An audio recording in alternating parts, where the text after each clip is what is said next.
what a 21st century education institution would look like, right? So specialized, asset light, talent heavy. Right? There are three sort of key ideas that are the building blocks of the ISPP. In terms of the focus for the curriculum and syllabus, which is still getting developed, design thinking obviously is one of the key part of it, right? So where we're thinking about the syllabus for ISPP is we use the acronym called SPEL, S-P-E-L.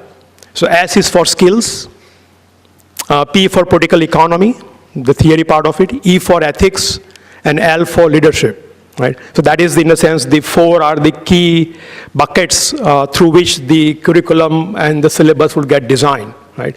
As you can see, we are focusing first and foremost on skills, right? And we talked to many industry partners that Pandal mentioned. A lot of people are supporting this idea across consultancies like PwC, which is represented here, and many others, right?